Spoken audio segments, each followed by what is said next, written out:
Welcome, Coral Reef Aquarium School Basic. Today is our 5th episode and we will be talking about circulation flow or the circulation pump.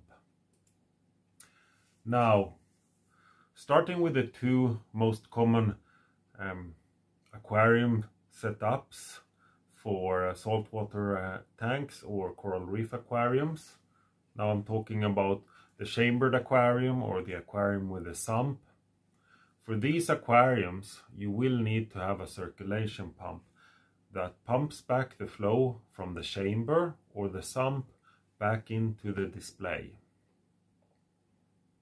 Now, how do you select this pump? I will give you a crude rule of thumb, a ballpark where to start.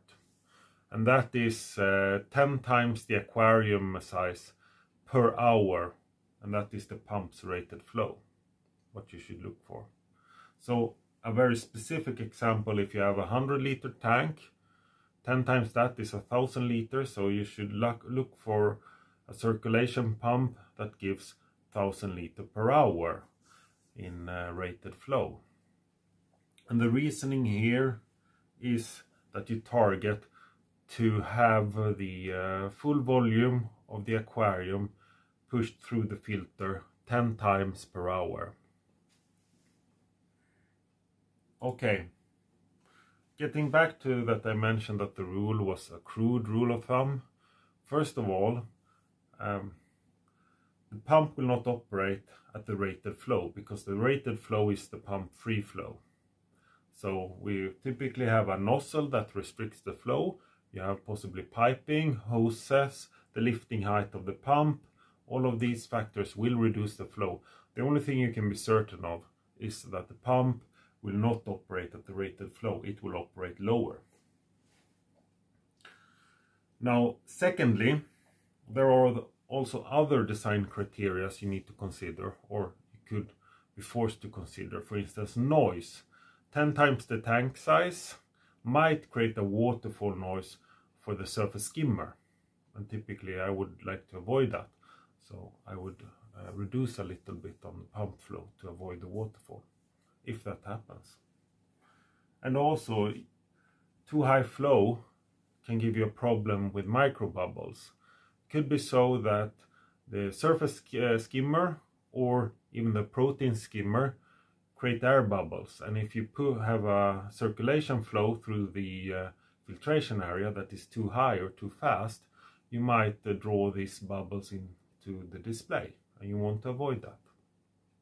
Okay, so how low can you go? 5 times can work, all the way down to 2.5 times tank size can work as well.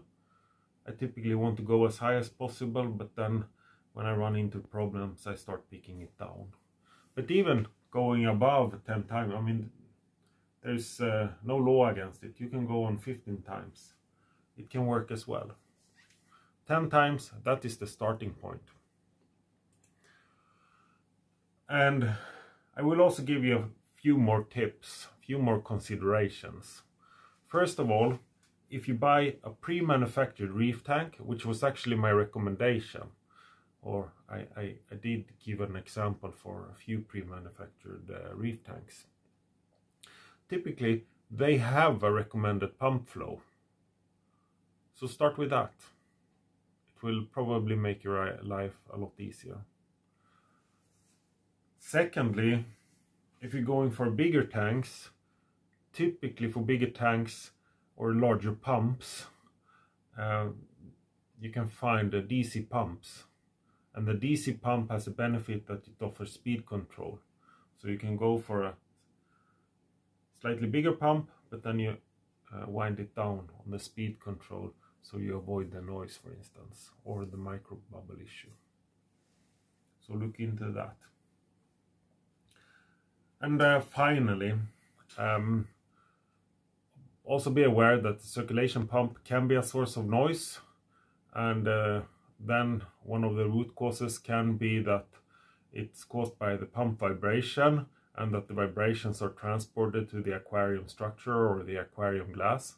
If you run into this problem, you could consider to dampen off the pump from the glass, either by replacing, typically it stands on some plastic rubber feet, but replace it with silicone studs, or sometimes I even use the blue filter foam mat to dampen it off, to give it some space so it's not in contact. And secondly, also for the return to the display, sometimes plastic hoses can become quite stiff, so it can also transport vibrations to the aquarium structure. And you can solve that by going for a silicone hose. Typically silicone hoses are a little bit more expensive, but I think it's worth it to avoid that noise transportation, if it happens.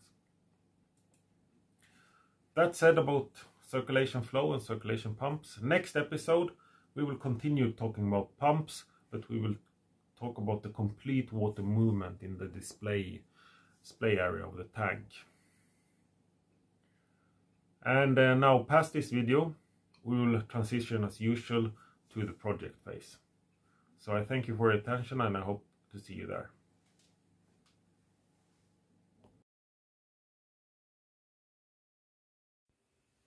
Okay, for the project part, I've selected this EAM Compact On 300. So it's a pump rated at 300 liters per hour. Now, with the aquarium size being 36 liters, that gives me a factor of 8 times. So slightly below the 10x, it's 8x. During the DIY phase of the aquarium, I actually tested this pump, and it seems to be the maximum of what I can install in that aquarium without having to deal with too high level differences and too much noise from the surface skimmer. Now, I also, with the aquarium, there came a nozzle. It's a round nozzle. I typically prefer a flat nozzle. Sometimes I run into problems with the round, that they create a little bit too strong jet, and it gets difficult where to place the corals. But we start with this one, and it's mounted on a silicone hose, so I already start with the silicone hose. That said, I will pause this video and we'll move into the living room where I have installed the pump. See you there. Okay, final clip. Here we are with the nozzle, silicone hose, and the pump installed. It's gonna work perfect, I think. Let's start here. Bye bye.